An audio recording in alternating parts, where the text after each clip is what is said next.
Okay, നമ്മൾ എന്തായാലും pre operational stage ആണ് ഇന്ന് മുതൽ പഠിക്കുന്നത്. എല്ലാവരും ഷിബിനെയും ഷഹനെയും ഒക്കെ ക്ലാസ് ശ്രദ്ധിച്ചിരിക്കുക. നിങ്ങൾക്ക് എന്തെങ്കിലും സംശയം ഉണ്ടെങ്കിൽ ചോദിക്കുക കേട്ടോ. Okay. The pre-operational stage. The stage covers children between 2 to 7 years. Pre-operational സ്റ്റേജിൽ കുട്ടികളുടെ പ്രായം എന്ന് പറയുന്നത് 2 വയസ്സ് മുതൽ 7 വയസ്സ് വരെയുള്ള കാലഘട്ടമാണ് പ്രീ ഓപ്പറേഷണൽ സ്റ്റേജ് എന്ന് പറയുന്നത്. Early childhood period comes under the pre operational stage. Early childhood ആണ് പ്രീ ഓപ്പറേഷണൽ സ്റ്റേജിൽ വരുന്നത്. Piaget believed that children at this stage are limited in their ability to think and reason abstractly. അവർക്ക് ചിന്തിക്കാനുള്ള ഈ പ്രായത്തിൽ അവർക്ക് ചിന്തിക്കാനുള്ള കഴിവ് കുറവാണ്. യുക്തിബോധവും ചിന്തിക്കാനുള്ള കഴിവും അവർക്ക് കുറവാണ്. ഒരു കാര്യത്തെ പറ്റി കൂടുതൽ ആലോചിക്കാനുള്ള പ്രായം അവർക്കില്ല. നമുക്ക് തന്നെ ശ്രദ്ധിച്ചാൽ മനസ്സിലാവും. 2 വയസ്സ് തൊട്ട് 7 വയസ്സ് വരെ കുഞ്ഞുങ്ങൾ എന്തൊക്കെയാണ് ചിന്തിക്കുന്നത്?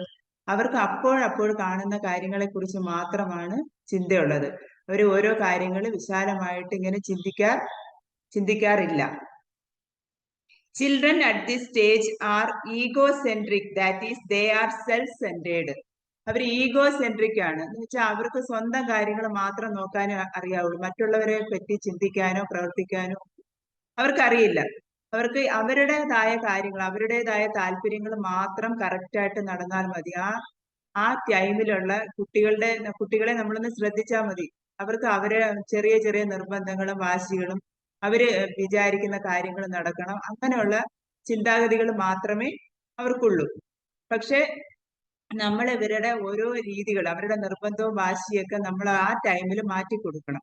അല്ലെങ്കിൽ കുട്ടികൾ നിസ്സാര കാര്യത്തിന് വരെ വാശി പിടിക്കുന്ന നമ്മൾ കണ്ടിട്ടില്ലേ? അങ്ങനെയുള്ള കുഞ്ഞുങ്ങളെ ഈ പ്രായത്തിൽ നമ്മൾ വളരെയധികം ശ്രദ്ധയോടെ കെയർ ചെയ്യണം. They see things from their own perspectives. They think things from their own perspective എന്ന് പറഞ്ഞാൽ അവർ അവരുടേതായ കാഴ്ചപ്പാടിലൂടെ ഓരോ കാര്യങ്ങൾ മനസ്സിലാക്കും. ഇപ്പൊ നമ്മൾ ഒരു കാര്യം പറഞ്ഞു കൊടുത്താൽ അവർ അംഗീകരിക്കണമെന്നില്ല. പക്ഷെ അവർക്ക് ഒരു കാര്യം കണ്ടു കഴിഞ്ഞാൽ അവരുടേതായ രീതിയിൽ മാത്രമേ അവർ മനസ്സിലാക്കാൻ ശ്രമിക്കൂ. അത് മറ്റുള്ളവർക്ക് ഇഷ്ടപ്പെടുമോ ഇഷ്ടപ്പെടില്ലയോ ഒന്നും അവർക്ക് അറിയത്തില്ല. എന്ന് വെച്ചാൽ അവർക്ക് ചിന്തിക്കാനുള്ള കഴിവില്ലാത്തത് കൊണ്ടാണ് അവരത് ശ്രമിക്കാത്തത്. അവർക്ക് മറ്റുള്ള എന്തെങ്കിലും ഒരു കാര്യം ചെയ്തു കഴിഞ്ഞാൽ അതിന് അപകടമുണ്ടോ, അല്ലെങ്കിൽ ഞാൻ അങ്ങനെ പറഞ്ഞ തെറ്റുണ്ടോ എന്നൊന്നും അവർക്ക് അറിയില്ല. അത് കാരണമാണ് അവരുടേതായ രീതിയിൽ അവർ ചിന്തിക്കുന്നത് കൊണ്ടാണ് ഇങ്ങനെ സംഭവിക്കുന്നത്. അപ്പോൾ നമ്മൾ ആ ടൈമിൽ കുഞ്ഞുങ്ങളെ കാര്യങ്ങൾ പറഞ്ഞ് മനസ്സിലാക്കി നേരെ വഴിയിലേക്ക് കൊണ്ടുവരണം.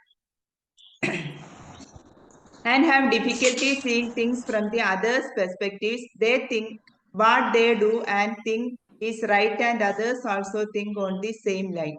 അപ്പൊ അവർക്ക് മറ്റുള്ളവരെ പോലെ ചിന്തിക്കാനുള്ള കഴിവില്ലെന്ന് പറഞ്ഞു. ഇപ്പൊ നമ്മൾ ഒരു കാര്യം വലിയ മുതിർന്ന ആൾക്കാർ ചിന്തിക്കുന്നത് പോലെ അവർ ചിന്തിക്കാറില്ല.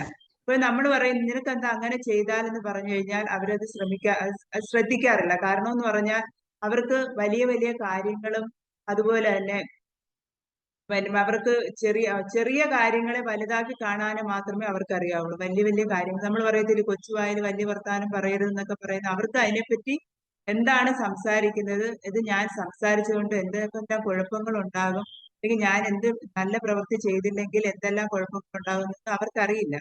കാരണം എന്ന് പറഞ്ഞാൽ അവർക്കത് ചിന്തിക്കാനുള്ള കഴിവ് ആ പ്രായത്തിൽ ഇല്ല. ഏർലി ചൈൽഡ്ഹുഡ് പീരീഡ് എന്ന് പറഞ്ഞാൽ 2 to 7 years ആണ്. They solve their problem on what they can see and hear directly rather than on what they remember about objects and events.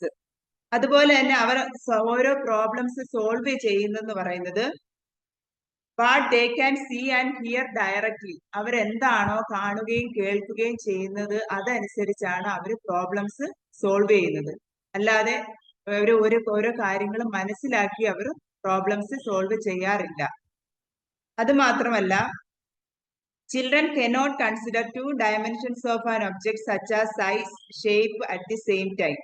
Children lack reasoning and logical thought. കുഞ്ഞുങ്ങൾക്ക് ചിന്തിക്കാനുള്ള കഴിവ് കുറവാണെന്ന് നമ്മൾ പറഞ്ഞിട്ടുണ്ട്. മുതിർന്നവരെ പോലെ കാര്യങ്ങൾ ആലോചിച്ച് ചിന്തിച്ച് പ്രവർത്തിക്കാനുള്ള കഴിവ് അവർക്ക് കുറവാണ്. കാരണം എന്ന് പറഞ്ഞു കഴിഞ്ഞാൽ അവർ ഓരോ ഒബ്ജക്ട്സ്, ഓരോ വസ്തുക്കളെ കാണുന്നത് അതിന്റെ സൈസും അതൊക്കെ അനുസരിച്ചാണ് അവർ ഓരോ വസ്തുക്കളും മനസ്സിലാക്കുന്നത്. ഇപ്പൊ അതുപോലെ തന്നെ ഒരു എക്സാമ്പിൾ പറയുന്നുണ്ട്. For example, if the same amount of water is poured into 2 glasses, ഒരേ അളവിലുള്ള വെള്ളം എടുത്ത് 2 ഗ്ലാസ്സിൽ ഒഴിക്കുകയാണ്. 1 glass is tall and thin and the other is short and fat. ഒരു ഗ്ലാസ് നല്ല നീളവും കനം കുറഞ്ഞതുമാണ്. അതുപോലെ തന്നെ അടുത്ത ഗ്ലാസ് എന്ന് പറയുന്നത് ഷോർട്ട് ആൻഡ് ഫാറ്റ്. പക്ഷെ നമ്മൾ ഒരേ അളവിലാണ് വെള്ളം ഒഴിക്കുന്നത്. പക്ഷെ അവരുടെ കണ്ണിൽ എന്താണ്, അവർ നോക്കുമ്പോൾ നീളമുള്ള ഗ്ലാസ്സിൽ ഒരുപാട് വെള്ളം, നീളം കുറഞ്ഞ ഗ്ലാസ്സിൽ വെള്ളം കൊള്ളില്ല എന്നാണ് അവർ വിചാരിച്ചിരിക്കുന്നത്. പക്ഷേ ഒരേ അളവിലുള്ള വെള്ളമാണ് നമ്മൾ 2 ഗ്ലാസ്സിൽ ഒഴിച്ചത്. അത് മനസ്സിലാക്കാനുള്ള യുക്തി, ലാക്ക് ഓഫ് റീസണിങ് അവർക്ക്, കുട്ടികൾക്ക് ഈ പ്രായത്തിൽ കുറവാണ്. അപ്പോൾ നമ്മളത് ഓരോ കാര്യങ്ങൾ കുട്ടികൾക്ക് പറഞ്ഞു കൊടുക്കേണ്ട പ്രായമാണ് 2 to 7 years.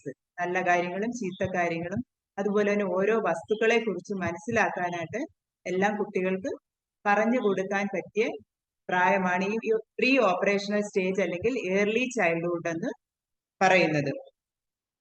ഇത്രയും കാര്യങ്ങൾ നിങ്ങൾക്ക് മനസ്സിലായോ? ഇതിനകത്ത് വലിയ കാര്യങ്ങളൊന്നുമില്ല.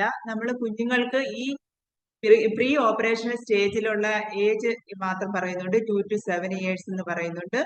അതുപോലെ തന്നെ ഈ പ്രായത്തിൽ കുട്ടികൾക്ക് ചിന്തിക്കാനുള്ള കഴിവ് കുറവായിരിക്കും എന്ന് പറഞ്ഞു. അതുപോലെ തന്നെ അവർക്ക് ഓരോ കാര്യങ്ങൾ അവർ കാണുന്നത് എന്താണ്, അവർ ഓരോ വസ്തുക്കളുടെ സൈസും അതുപോലെ തന്നെ ഷേപ്പും ഒക്കെ അനുസരിച്ചാണ് അവർ ഓരോ വസ്തുക്കളെയും മനസ്സിലാക്കുന്നത്. അതുപോലെ അവർക്ക് ലാക്ക് ഓഫ് റീസണിങ് കുറവായിരിക്കും. എന്ന് വെച്ചാൽ യുക്തിസഹമായ കാര്യങ്ങൾ, എന്ന് വെച്ചാൽ യുക്തി അനുസരിച്ച് പ്രവർത്തിക്കാനുള്ള കഴിവ് അവർക്ക് കുറവായിരിക്കും. അവർ ചെയ്യുന്ന പ്രവൃത്തികൾ മറ്റുള്ളവർക്ക് ഇഷ്ടപ്പെടുമോ ഇല്ലയോ എന്നൊന്നും അവർ ചിന്തിക്കാറില്ല. അവർക്ക് ഒരു കാര്യം മനസ്സിലായാൽ അവർ അതേ രീതിയിലാണ് പെരുമാറുന്നത്. മറ്റുള്ളവരെ പോലെ ആലോചിക്കാനും അതനുസരിച്ച് പ്രവർത്തിക്കാനുമുള്ള കഴിവ്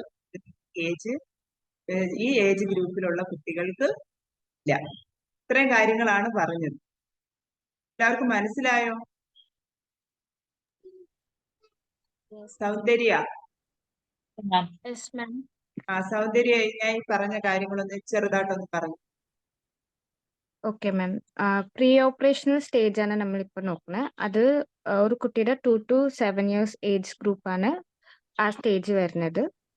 അവർക്ക് ആ സ്റ്റേജിൽ തിങ്കിങ് എബിലിറ്റിയും റീസണിങ് എബിലിറ്റിയും ഒക്കെ കുറവായിരിക്കും.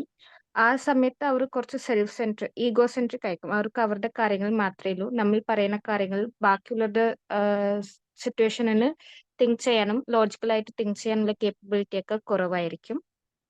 അതേപോലെ അവർക്ക് പ്രോബ്ലം സോൾവിങ് ഒക്കെ അവർക്ക് അറിയാവുന്ന രീതിയിൽ അവർ ചെയ്യില്ല. അത് ശരിയാണോ തെറ്റാണോ, ബാക്കിയുള്ളവർ അത് എങ്ങനെ അഫക്ട് ചെയ്യും ഒന്നും അവർക്ക് തിങ്ക് ചെയ്യാൻ പറ്റില്ല. ഓക്കെ, നെക്സ്റ്റ് ഷിബിനെ എന്ന് പറയാൻ പറ്റുമോ? ഷിബിനെ ഇന്ന് ക്ലാസ്സിൽ കയറിയതല്ലേ ഉള്ളൂ. ജസ്റ്റ് മനസ്സിലാക്കിയ കാര്യം മാത്രം ഒന്ന് പറഞ്ഞാൽ മതി.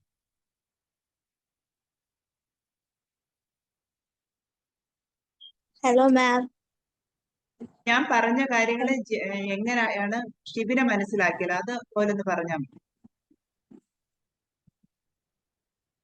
കുട്ടികളുടെ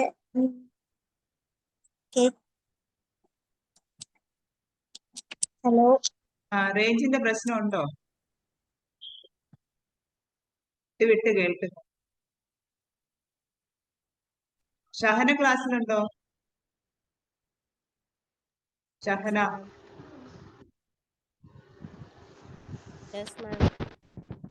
ഒന്ന് പറഞ്ഞു കഴിഞ്ഞാൽ ഇപ്പൊ ഈ ക്ലാസ്സിൽ പറഞ്ഞ കാര്യങ്ങൾ മാത്രം, ജസ്റ്റ് പോയിന്റ്സ് മാത്രം ഒന്ന് പറഞ്ഞു.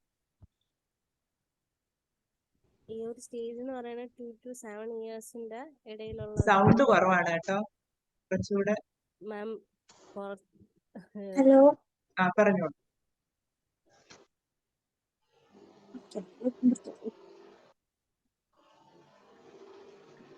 പ്രിയക്ക് പറയാമോ? പ്രിയ, ഞാൻ ക്ലാസ് അറ്റൻഡ് ചെയ്തേ ഉള്ളൂ. ആണോ? Okay okay. Next Alfie. Yes ma'am. Alfie എന്ന് പറഞ്ഞേ.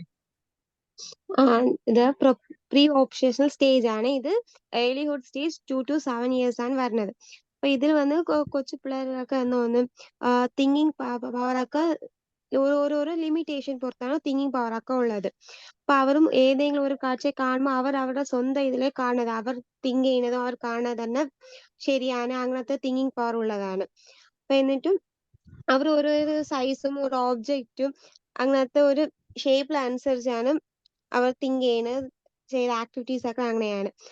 അപ്പൊ ഏതാണ് വലുത് ഏതാണ് ചെറുത് അങ്ങനത്തെ തിങ്കിങ് പവറാണ് അവർക്ക് ചെയ്യാൻ പറ്റുള്ളൂ. കാരണം അവർക്ക് തിങ്കിങ് പവർ ഒക്കെ കുറവായതുകൊണ്ട് അവർ അവരുടെ സ്വന്തം കാര്യം മാത്രമേ എല്ലാം നോക്കുള്ളൂ. ഓക്കെ, എന്നുവെച്ചാൽ നമ്മൾ ഇതിനകത്ത് കൂടുതലൊന്നും പറയുന്നില്ല. പ്രീ ഓപ്പറേഷണൽ സ്റ്റേജ് എന്ന് പറയുന്നത് ആ ഏജ് ഗ്രൂപ്പ് പറയുന്നുണ്ട്, 2 to 7 years, 2 വയസ്സ് മുതൽ 7 വയസ്സ് വരെയുള്ള പ്രായമാണ് പ്രീ ഓപ്പറേഷണൽ സ്റ്റേജ് എന്ന് പറയുന്നത്. ഇതിനെ നമ്മൾ ഏർലി ചൈൽഡ്ഹുഡ് സ്റ്റേജ് എന്നും പറയാറുണ്ട്. ഏർലി ചൈൽഡ്ഹുഡ് പീരീഡും 2 to 7 years വരെയുള്ള പ്രായമാണ്. ഈ പ്രായത്തിൽ കുട്ടികൾക്ക് ചിന്തിക്കാനും പ്രവർത്തിക്കാനുമുള്ള കഴിവ് കുറവായിരിക്കും. എന്നുവെച്ചാൽ അവർക്ക് അവരുടേതായ കാഴ്ചപ്പാട്, എന്നുവെച്ചാൽ യുക്തിസഹമായി കാര്യങ്ങൾ ഗൗരവത്തോടുകൂടി പറയാനോ ചിന്തിക്കാനോ ഉള്ള കഴിവില്ല. അവർ ഓരോ കാര്യങ്ങൾ കേൾക്കുകയും കാണുകയും ചെയ്യുന്ന രീതിയിൽ മാത്രമാണ് അവർ പെരുമാറുന്നത്. അത് മാത്രമല്ല, അവർ ഓരോ പ്രോബ്ലം സോൾവ് ചെയ്യുന്നത് അവരുടേതായ രീതിയിലാണ്. എന്നുവെച്ചാൽ ഇച്ചിരി മുതിർന്ന കുട്ടികളാണെങ്കിൽ അവർ ചിന്തിച്ച് ആലോചിച്ചേ പ്രവർത്തിക്കാറുള്ളൂ. പക്ഷെ ഈ ഏജ് ഗ്രൂപ്പിൽ എന്ന് വെച്ചാൽ 2 to 7 years ഉള്ള കുഞ്ഞുങ്ങൾ അവരുടേതായ രീതിയിൽ മാത്രമേ ഓരോ പ്രവൃത്തികൾ, നമ്മൾ ജസ്റ്റ് അവരെ ഒന്ന് വാച്ച് ചെയ്താൽ മാത്രം മതി. അവർ ചെയ്യുന്ന ഓരോ പ്രവൃത്തികൾ അവരുടേതായ യുക്തിയിൽ മാത്രമേ, അല്ലെങ്കിൽ ഒരു കളിപ്പാട്ടം വെച്ച് കളിക്കുകയാണെങ്കിൽ പോലും അവർ അവരുടേതായ രീതിയിൽ മാത്രമേ ചെയ്യൂ. നമ്മൾ അങ്ങനെ ചെയ്യാൻ പറഞ്ഞാൽ അവർ ചെയ്യില്ല. കാരണം എന്ന് വെച്ചാൽ അവർ കാണുകയും അവർ മനസ്സിലാക്കുകയും ചെയ്തിരിക്കുന്നത് നമ്മൾ മനസ്സിലാക്കിയത് പോലെ അല്ല. അപ്പോൾ അവർക്ക് ലാക്ക് ഓഫ് റീസണിങ് കുറവാണ്, അവർക്ക് ചിന്തിക്കാനുള്ള കഴിവ് കുറവാണ്, അത് മനസ്സിലാക്കാനുള്ള കഴിവ് ആ ടൈമിൽ കുറവാണ്. അപ്പോൾ ഈ പ്രായത്തിലുള്ള കുഞ്ഞുങ്ങളെ നമുക്ക് ഏറ്റവും എളുപ്പം ഓരോ കാര്യങ്ങൾ പറഞ്ഞു കൊടുത്ത് മനസ്സിലാക്കാനായിട്ട് ഏറ്റവും എളുപ്പമുള്ള ഏജിലാണ് 2 to 7 years എന്ന് പറയുന്നത്. ഇപ്പൊ എന്ത് കുറ്റങ്ങളുണ്ടെങ്കിലും എന്തെങ്കിലും അവർക്ക് കഴിവുണ്ടെങ്കിൽ അവർക്ക് വളർത്തിയെടുക്കാനുള്ള സമയമൊക്കെ ഈ ഏജ് ഗ്രൂപ്പിൽ നമുക്ക് ഈസി ആയിട്ട് സാധിക്കും. നെക്സ്റ്റ് നോക്കി, at the end of pre operational stage children become less self-centered and begin to recognize the 2 or more dimensions of an object and are able to solve problems intuitively even when the objects involved are not in front of them. ഈ pre operational സ്റ്റേജിന്റെ അവസാനമാകുമ്പോഴത്തേക്കും കുഞ്ഞുങ്ങൾ നല്ല രീതിയിൽ self centred ആകും. അവർക്ക് കാര്യങ്ങളെല്ലാം കുറെ കൂടി മനസ്സിലാവുകയും അതുപോലെ തന്നെ ഓരോ കാര്യങ്ങൾ മനസ്സിലാക്കാൻ റെക്കഗ്നൈസ് ചെയ്യാനായിട്ട് ശ്രമിക്കുകയും ചെയ്യും. എന്നുവെച്ചാൽ ഒരു വസ്തുവിനെ കണ്ടു കഴിഞ്ഞാൽ ആ വസ്തു എങ്ങനെയുള്ളതാണെന്നും അല്ലെങ്കിൽ ഏതെങ്കിലും ഒരു പ്രോബ്ലത്തിന് ചെന്ന് പെട്ടുകഴിഞ്ഞാൽ അതെങ്ങനെ സോൾവ് ചെയ്യാമെന്നും അവർ പഠിക്കുന്നു, സ്വാഭാവികമായി പഠിക്കുന്നു. മറ്റുള്ളവരുടെ സഹായം ഇല്ലാതെ അവർക്ക് ചിന്തിക്കാനും പ്രവർത്തിക്കാനുമുള്ള കഴിവ് ഈ പ്രീ ഓപ്പറേഷണൽ സ്റ്റേജിന്റെ അവസാനം കുട്ടികൾക്ക് ഉണ്ടാകുന്നു. ഒരു 7 വയസ്സൊക്കെ ആകുമ്പോഴത്തേക്ക് കുഞ്ഞുങ്ങൾക്ക് പറഞ്ഞാലൊക്കെ മനസ്സിലാവും. അങ്ങനെ ചെയ്യരുതെന്ന് പറഞ്ഞാലും അല്ലെങ്കിൽ ഒരു പ്രവൃത്തി ചെയ്യാൻ പറഞ്ഞാലും ഒക്കെ അവർ മനസ്സിലാക്കാനായിട്ട് ശ്രമിക്കാറുണ്ട്. അതുപോലെ തന്നെ the stages, the concrete operational stage and the formal operation stages are applicable to children beyond childhood stage and adolescence. ഈ സ്റ്റേജസ് എല്ലാം, ഈ ഓപ്പറേഷണൽ സ്റ്റേജസ് എല്ലാം നമുക്ക് ചൈൽഡ്ഹുഡ് സ്റ്റേജിലും അഡോളസൻസ് പീരീഡിലും എല്ലാം നമുക്ക് ആപ്ലിക്കബിൾ ആണ്. അവർക്ക് നമുക്ക് പറഞ്ഞു കൊടുക്കാൻ പറ്റിയ സമയമാണ്. ഞാൻ നേരത്തെ പറഞ്ഞിട്ടുണ്ട്, കുഞ്ഞുങ്ങൾക്ക് ഓരോ തെറ്റും ശരിയായാലും ഓരോ കഴിവുകൾ വളർത്തിയെടുക്കാനായാലും അത് മാത്രമല്ല അവരുടെ ഇന്റലക്ച്വൽ ആയിട്ടുള്ള കഴിവുകൾ വളർത്തിയെടുക്കാനായാലും ഈ ഏജ് ഗ്രൂപ്പിൽ എന്ന് വെച്ചാൽ 2 to 7 years ഉള്ള ഏജ് ഗ്രൂപ്പിൽ നമുക്ക് ഈസി ആയിട്ട് പറ്റും. ആ കാര്യങ്ങളെല്ലാം അവർ ബൈഹാർട്ടാക്കി വെക്കുകയും അതുപോലെ ഈ 7 years ഒക്കെ ആകുമ്പോഴത്തേക്ക് കുറച്ചുകൂടെ കുഞ്ഞുങ്ങൾ മെച്ചുവർ ആവും.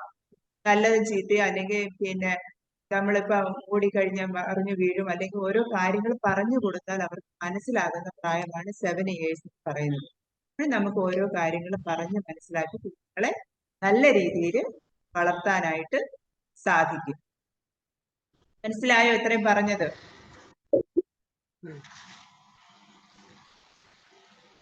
മനസ്സിലായോ? മനസ്സിലായി മാം. മനസ്സിലായി. ഇപ്പോൾ നമുക്ക് എന്തെങ്കിലും ഡൗട്ട്സ് ഉണ്ടെങ്കിൽ ചോദിക്കണം. അത് മാത്രമല്ല ഞാൻ പറഞ്ഞിട്ടുണ്ടല്ലോ, പോയിന്റ്സ് എല്ലാം നിങ്ങൾ എഴുതി വെക്കണം. പോയിന്റ്സ് എഴുതി വെച്ചാൽ നിങ്ങൾക്ക് ഈ ക്ലാസ് കഴിയുമ്പോൾ ജസ്റ്റ് ഒന്ന് വായിച്ചു നോക്കുമ്പോൾ ഈസി ആയിട്ട് മനസ്സിലാവും. ഇവിടെ ക്ലാസ്സിൽ ഇല്ലാത്തവർക്ക്, നേരത്തെ ഇല്ലാത്തവർക്ക് വേണ്ടിയിട്ടാണ് ഞാൻ ഈ പറയുന്നത്. മറ്റുള്ളവർക്ക് ഇത് കേട്ട് കേട്ട് ബോറടിക്കും. എന്ന് വെച്ചാൽ ഞാൻ ഡെയിലി പറയുന്ന കാര്യമാണ്. വെച്ചാൽ ഇത് കാരണം എന്ന് പറഞ്ഞാൽ നമുക്ക് പോയിന്റ്സ് മനസ്സിലാക്കിയ ഈസി ആയിട്ട് നമുക്ക് എക്സാമിന് എഴുതാൻ പറ്റും. സ്വന്തമായി തന്നെ എഴുതാൻ പറ്റും. പോയിന്റ്സ് എല്ലാം ബൈഹാർട്ടാക്കി വെച്ചിരുന്നു. വെച്ചാൽ ഇതൊന്ന് എലാബറേറ്റ് ആയിട്ട് എഴുതുന്നതാണ് എക്സാമിന്. പോയിന്റ് എല്ലാവരും എഴുതിയെടുക്കും. ടെക്സ്റ്റ് ഉള്ളവരും ഇല്ലാത്തവരാണെങ്കിൽ ഉള്ളവര് എന്ന് അണ്ടർലൈൻ ചെയ്യുക, ഇല്ലാത്തവരാണെങ്കിൽ ജസ്റ്റ് ഒന്ന് പോയിന്റ്സ് എഴുതിയെടുക്കും. ഓക്കെ. നെക്സ്റ്റ് എന്ന് പറയുന്നത് ഫാക്ടേഴ്സ് അഫക്റ്റിംഗ് കോഗ്നിറ്റീവ് ഡെവലപ്മെന്റ്. ഇനി കോഗ്നിറ്റീവ് എന്ന് പറഞ്ഞാൽ ഞാൻ മീനിങ് പറയാം. എന്തായിരുന്നു മീനിങ്? കോഗ്നിറ്റീവിന്റെ മീനിങ് എന്തുവായിരുന്നു? ആർക്കെങ്കിലും ഓർമ്മയുണ്ടോ? ഇന്റലക്ച്വൽ എന്നൊരു മീനിങ് ഞാൻ പറഞ്ഞിട്ടുണ്ടായിരുന്നു. ഓർമ്മയുണ്ടോ? കോഗ്നിറ്റീവ് അല്ലെങ്കിൽ ഇന്റലക്ച്വൽ. ഇന്റലക്ച്വൽ ഡെവലപ്മെന്റിനെ കുറിച്ചാണ് ഈ പറയുന്നത്. ഇന്റലക്ച്വൽ ഡെവലപ്മെന്റിനെ അഫക്റ്റ് ചെയ്യുന്ന, ബാധിക്കുന്ന ഘടകങ്ങൾ ഏതൊക്കെയാണെന്ന് ഈ പറയുന്നത്. പിയാഗറ്റ് identified 4 factors which affects the mental development of children. കുഞ്ഞുങ്ങളുടെ മാനസിക വികാസത്തിന് വേണ്ടിയിട്ട്, മാനസിക പുരോഗതി അല്ലെങ്കിൽ മാനസിക വികാസത്തിന് വേണ്ടിയിട്ട് 4 ഫാക്ടേഴ്സ് ഉണ്ട്. അതിനെ അഫക്റ്റ് ചെയ്യുന്ന 4 ഫാക്ടേഴ്സ് ഉണ്ട്. ഇത് എല്ലാവരും ഒന്ന് ജസ്റ്റ് ഒന്ന് പോയിന്റ് ആയിട്ട് എഴുതി വെച്ചോ. Biological factors such as maturation. Biological factors such as maturation.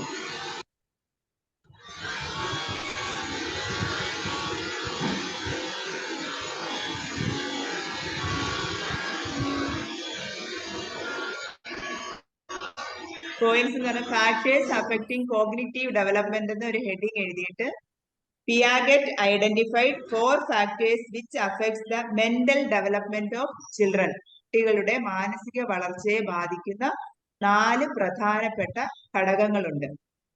First one എന്ന് പറയുന്നത് biological factors such as maturation. കുഞ്ഞുങ്ങൾ പ്രായപൂർത്തിയാകുമ്പോഴത്തേക്ക് അവരെ അഫക്റ്റ് ചെയ്യുന്ന ഒരുപാട് ഘടകങ്ങളുണ്ട്. സെക്കൻഡ് വൺ എന്ന് പറയുന്നത് direct experiences with environment through play and activities. Direct experiences with environment, അതിന്റെ പരിസ്ഥിതി, നമ്മുടെ ചുറ്റുപാടുമായിട്ടുള്ള നേരിട്ടുള്ള സമ്പർക്കം. അതുമാതിരി എങ്ങനെയാണ്? Through play and activities. ഞാൻ കഴിഞ്ഞ ക്ലാസ്സിൽ പറഞ്ഞിട്ടുണ്ട്, കുഞ്ഞുങ്ങളെ കളിക്കാൻ വിടാത്ത കുറെ പേരൻസ് ഉണ്ട്. വെളിയിൽ പോയ കഴിഞ്ഞാൽ അസുഖം വരും, ചെളി പറ്റും, അങ്ങനൊക്കെ പറഞ്ഞ് കുഞ്ഞുങ്ങളെ കളികളിൽ നിന്ന് മാറ്റി, മറ്റുള്ള ആക്ടിവിറ്റീസിൽ നിന്ന് മാറ്റി നിർത്തുന്ന പേരൻസ് ഉണ്ട്. പക്ഷെ അങ്ങനെ ചെയ്യുന്നത് ശരിയാണെന്നാണോ ഞാൻ ക്ലാസ്സിൽ പറഞ്ഞത്? കഴിഞ്ഞ ക്ലാസ്സിലൊക്കെ ഉള്ളവർക്കൊക്കെ അറിയാം. ഒരു പേരൻസ് ഇങ്ങനെ കുഞ്ഞുങ്ങളെ കളിക്കാനൊന്നും വിടാതെ അവരെ വീട്ടിനകത്ത് തന്നെ ഇട്ടിരിക്കുന്നത് ശരിയാണോ? ഇല്ല. എന്നുവെച്ചാൽ കളിച്ചെങ്കിൽ മാത്രമേ അവർക്ക് എന്ത് മെന്റൽ ഡെവലപ്മെന്റും അതുപോലെ തന്നെ ഒരു ഗ്രൂപ്പിൽ എങ്ങനെ അല്ലെങ്കിൽ സമൂഹത്തിൽ എങ്ങനെ പെരുമാറണമെന്നും പഠിക്കുന്നത് അവർ ആക്ടിവിറ്റീസിൽ മറ്റുള്ള കുട്ടികളുമായിട്ട് കളിക്കുമ്പോഴും മറ്റുള്ള ആക്ടിവിറ്റീസിൽ ഏർപ്പെടുമ്പോൾ മാത്രമാണ്. അല്ലാതെ അവരെ നമ്മൾ റൂമിൽ അടച്ചിട്ട് ഫോണും കൊടുത്ത് വീട്ടിലിരുത്തിയിരുന്നാൽ അവർക്ക് മെന്റൽ ഡെവലപ്മെന്റ് ഉണ്ടാകില്ല. പണ്ടൊക്കെ ആണെങ്കിൽ കുട്ടികൾ കളിക്കാൻ പോയിട്ട് അവരെ വിളിച്ചുകൊണ്ട് വരാനായിട്ടായിരുന്നു പാട്. ഇപ്പൊ ഇവിടുന്ന് കളിക്കാൻ പറഞ്ഞു വിട്ടാൽ പോലും പോകത്തില്ല. കാരണം എന്ന് പറഞ്ഞാൽ നമ്മള് സ്ക്രീൻ അഡിക്ഷനായി മാറിയിരിക്കുന്നതല്ല. ഇപ്പോഴും നമ്മളെ കുഞ്ഞുങ്ങളെ കൂടുതൽ കളിക്കാനായിട്ട് വിടണം. എങ്കിലേ അവർക്ക് മെന്റൽ ഡെവലപ്മെന്റ് ഉണ്ടാകും. Direct experiences with environment through play and activities. മറ്റുള്ള ആളുകളുമായിട്ട് മിങ്കിൾ ചെയ്യാനും അതുപോലെ തന്നെ മറ്റുള്ളവരുമായിട്ട് എങ്ങനെയാണ് മറ്റുള്ളവരോട് ബിഹേവ് ചെയ്യുന്നത് എന്നൊക്കെ മനസ്സിലാക്കുന്നത് മറ്റുള്ള കുട്ടികളുമായിട്ട് കളിക്കുമ്പോൾ മാത്രമാണ്. തേർഡ് വൺ എന്ന് പറയുന്നത് social contact such as talking and listening to others. നമുക്ക് സോഷ്യൽ കോണ്ടാക്ട് ഉണ്ടാകുന്നത് എങ്ങനെയാണ്? മറ്റുള്ളവരുമായി സംസാരിക്കുമ്പോഴും അവര് പറയുന്നത് കേൾക്കുമ്പോൾ മാത്രമാണ് നമുക്ക് ഒരു സോഷ്യൽ കോണ്ടാക്ട് ഉണ്ടാകുന്നത്. കുട്ടികള് ചില കുട്ടികളുണ്ട് ആരോടും സംസാരിക്കാതെ ഒറ്റപ്പെട്ടിരിക്കുന്നത് കാണാം. എന്ന് വെച്ചാൽ ആ കുട്ടിക്ക് സോഷ്യൽ കോണ്ടാക്ട് ഇല്ല. ആ കുട്ടിക്ക് മറ്റുള്ള കുട്ടികളോട് എങ്ങനെ പെരുമാറണം എന്നറിയില്ല. അവൻ മറ്റുള്ളവരോട് സംസാരിക്കാറില്ല. അതുമാത്രമല്ല മറ്റുള്ളവർ പറയുന്നത് കേൾക്കാറുമില്ല. അങ്ങനെയുള്ള കുട്ടികൾ എന്ന് പറഞ്ഞാൽ നമ്മൾ അങ്ങനെയുള്ള കുട്ടികൾക്ക് കൂടുതൽ ഇമ്പോർട്ടൻസ് കൊടുക്കണം. അവരെ മറ്റുള്ളവരോട് സംസാരിക്കാനും മറ്റുള്ളവർ പറയുന്നത് കേൾക്കാനും ശ്രമിക്കണം. കുഞ്ഞുങ്ങളെ ഒരിക്കലും നമ്മൾ ഒറ്റപ്പെടുത്തി ഇരുത്തരുത്. അവരെ കൊണ്ട് സംസാരിപ്പിക്കണം. അവര് പറയുന്നത് നമ്മൾ കേൾക്കുകയും വേണം. അവര് സംസാരിക്കുമ്പോൾ നമുക്ക് കേൾക്കാൻ സമയമില്ലെങ്കിൽ അത് ശരിയല്ല. അവര് എന്താണോ പറയുന്നത് ആ പറയുന്ന കാര്യങ്ങൾ നമ്മൾ കേൾക്കാനായിട്ടുള്ള സമയം കണ്ടെത്തണം. അല്ലെങ്കിൽ അവർ പിന്നീട് നമ്മളോട് ഒരു കാര്യങ്ങളും ഷെയർ ചെയ്യത്തില്ല. നമ്മളിപ്പോ എന്തെങ്കിലും ജോലി ചെയ്തുകൊണ്ടിരിക്കുമ്പോഴായിരിക്കും അമ്മയെ നിസാര സംശയങ്ങളായിരിക്കും. അമ്മ എന്താ ഇന്ന കാര്യം ഇതും പറഞ്ഞു തരുമെന്ന് പറയുമ്പോൾ നമ്മൾ ആദ്യം പറയുന്നത് ഇവിടെ എനിക്ക് ജോലിയുണ്ട്, നീ നിന്റെ കാര്യം നോക്കിപ്പോന്നേ പറയും. പക്ഷെ അങ്ങനെ പറയരുതെന്നാണ് പറയുന്നത്. എന്ന് വെച്ചാൽ അവർ ചോദിക്കുന്ന സംശയങ്ങൾക്ക് നമ്മൾ മറുപടി കൃത്യമായിട്ട് കൊടുക്കണം. അല്ലെങ്കിൽ അവർ ഈ സംശയങ്ങൾ പുറത്തുള്ളവരോട് ചോദിക്കും. അവരെങ്ങനെയുള്ള മറുപടിയാ കൊടുക്കുന്നതെന്ന് നമ്മൾക്കറിയില്ല. അതുകൊണ്ട് കുഞ്ഞുങ്ങൾ എന്ത് ഡൗട്ട്സ് ചോദിച്ചാലും അതിന് അവരുടെ പ്രായത്തിനനുസരിച്ചുള്ള മറുപടി നമ്മൾ കൃത്യമായിട്ട് നൽകിയിരിക്കണം. Last one, equilibrium, that is balance between previous thinking and new information, events, objects, phenomenon, child's ability to accommodate old ideas to the new information they receive. Equilibrium means a balance between previous thinking and new information. എന്നുവെച്ചാൽ പുതിയ അറിവുകളും അത് മാത്രമല്ല previous thinking കാല ചിന്തകളും events, objects, phenomenon, ഓരോ കാര്യങ്ങളും കുഞ്ഞുങ്ങളെ ബാധിക്കുന്ന സംഭവങ്ങൾ, വസ്തുക്കൾ, എന്തെങ്കിലും ഫിനോമിനൻ മീൻസ് പ്രതിഭാസം എന്ന് പറയും. ഇതെല്ലാം തമ്മിലുള്ള ഒരു ബാലൻസ് ഉണ്ടായിരിക്കണം. Child's ability to accommodate old ideas to the new information they receive. കുട്ടികൾ എന്ന് പറഞ്ഞാൽ ഓൾഡ് ഐഡിയാസ് പെട്ടെന്ന് മറന്നു ന്യൂ ഇൻഫർമേഷൻ സ്വീകരിക്കാനുള്ള കഴിവ് അവർക്ക് പെട്ടെന്ന് ഉണ്ടാവും. എന്നുവെച്ചാൽ പഴയ കാര്യങ്ങൾ പെട്ടെന്ന് മറന്നിട്ട് പുതിയ കാര്യങ്ങൾ സ്വീകരിക്കാനുള്ള കഴിവ് കുഞ്ഞുങ്ങൾക്ക് കൂടുതലാണ്. ഇപ്പൊ നമ്മൾ തന്നെ ഇപ്പൊ കുഞ്ഞുങ്ങൾക്ക് കുട്ടിക്കാലത്ത് പറഞ്ഞു കൊടുക്കുന്ന കാര്യങ്ങൾ, നല്ല കാര്യങ്ങൾ പറഞ്ഞു കൊടുത്താൽ അവർ നല്ല രീതിയിൽ പെരുമാറും. അതുപോലെ തന്നെ ഓരോ എബിലിറ്റി, കഴിവുകൾ വളർത്തിയെടുക്കാൻ പറ്റുന്നത് നമ്മുടെ ഈ ഏർലി ചൈൽഡ്ഹുഡ് പീരീഡിലാണ്. അവർക്ക് ഓരോ കാര്യങ്ങൾ, അവരിപ്പം പാടാൻ കഴിവുണ്ടെങ്കിൽ, അല്ലെങ്കിൽ വരയ്ക്കാൻ കഴിവുണ്ടെങ്കിൽ, അല്ലെങ്കിൽ പെയിന്റിങ്, അങ്ങനെ ഓരോ കഴിവുകൾ ഉള്ളപ്പം ആ കഴിവുകൾ വളർത്തിയെടുക്കാൻ പറ്റുന്ന പീരീഡാണ് ഈ ഏർലി ചൈൽഡ്ഹുഡ് അല്ലെങ്കിൽ പ്രീ ഓപ്പറേഷണൽ സ്റ്റേജ് എന്ന് പറയുന്നത്. ഇപ്പോഴ് 4 ഫാക്ടേഴ്സ് ഞാൻ പറഞ്ഞു. എന്താണ് കുട്ടികളുടെ മെന്റൽ ഡെവലപ്മെന്റിനെ സഹായിക്കുന്ന 4 ഫാക്ടേഴ്സ് എന്ന് പറയുന്നത്? Biological factors such as maturation. Maturation എന്ന് പറഞ്ഞാൽ കുഞ്ഞുങ്ങൾക്ക് പ്രായപൂർത്തിയാകുമ്പോഴേക്കും അവർക്ക് എല്ലാ കാര്യങ്ങളും ചിന്തിക്കാനും അതിനനുസരിച്ച് പ്രവർത്തിക്കാനുമുള്ള കഴിവ് സ്വാഭാവികമായി ഉണ്ടാകുന്നു. സെക്കൻഡ് വൺ എന്ന് പറഞ്ഞാൽ direct experience with environment through play and games. നിങ്ങളെ വീട്ടിനുള്ളിൽ അടച്ചിടാതെ അവരെ മറ്റുള്ളവരുമായിട്ട് മിങ്കിൾ ചെയ്യാൻ, എന്ന് വെച്ചാൽ കളിയിലൂടെ മറ്റുള്ള ആക്ടിവിറ്റീസിലും പങ്കെടുക്കാനായിട്ട് നമ്മൾ ശ്രമിക്കണം. തേർഡ് വൺ എന്ന് പറഞ്ഞാൽ social contact such as talking and listening to others. മറ്റുള്ളവരുമായിട്ട് സംസാരിക്കാനും അതുപോലെ തന്നെ അവർ പറയുന്നത് കേൾക്കാനുമുള്ള കഴിവ് കുഞ്ഞുങ്ങൾക്ക് ഉണ്ടാകണമെങ്കിൽ സോഷ്യൽ കോണ്ടാക്ട് ഉണ്ടെങ്കിൽ, അല്ലെങ്കിൽ സമൂഹത്തിൽ അവൻ മറ്റുള്ളവരോട് പെരുമാറിയെങ്കിൽ മാത്രമേ അത് ഉണ്ടാകൂ. ലാസ്റ്റ് വൺ എന്ന് പറഞ്ഞ equilibrium, balance between previous thinking and new information. മുൻകാല ചിന്തകളും അതുപോലെ പുതിയ വിവരങ്ങളും എല്ലാം കുഞ്ഞുങ്ങൾ പെട്ടെന്ന് അബ്സോർവ് ചെയ്യും, സ്വീകരിക്കും. കാരണം എന്ന് വെച്ചാൽ അവർക്ക് അതിനുള്ള കഴിവുണ്ട്. അവരുടെ ഏജ് അങ്ങനത്തെ ഏജ് ആണ്. അവർ പഴയതിനെ പെട്ടെന്ന് മറന്ന് പുതിയ ഇൻഫർമേഷൻസ് സ്വീകരിക്കാനുള്ള കഴിവ്, എബിലിറ്റി അവർക്ക് കൂടുതലാണ്. ഇത്രയും കാര്യങ്ങളാണ് ഈ പ്രീ ഓപ്പറേഷണൽ സ്റ്റേജിൽ പറയുന്നത്. ഇത്ര എല്ലാവർക്കും മനസ്സിലായോ? ഇപ്പോഴ് ഫാക്ടേഴ്സ് അഫക്റ്റിംഗ് കോഗ്നിറ്റീവ് ഡെവലപ്മെന്റ്, ആ 4 ഫാക്ടേഴ്സ് എന്തൊക്കെയാണ്? രഞ്ജു എന്ന് പറഞ്ഞേ. 4 ഫാക്ടേഴ്സ് ഉണ്ടല്ലോ കുഞ്ഞുങ്ങളുടെ മെന്റൽ ഡെവലപ്മെന്റിനെ സഹായിക്കുന്ന.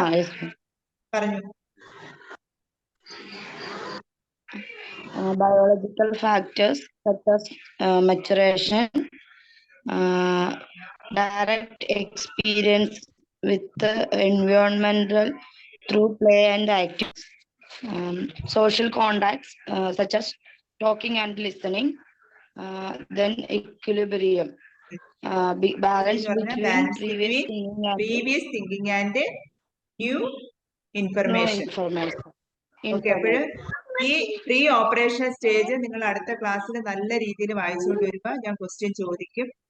ഇപ്പോൾ എന്തെങ്കിലും ഡൗട്ട്സ് ഉണ്ടെങ്കിൽ നിങ്ങൾ എന്നോട് ചോദിക്കുക. ഡൗട്ട്സ് ഒന്നും ഇല്ലെന്ന് അറിയാം, ആർക്കും ഡൗട്ട്സേ ഇല്ല.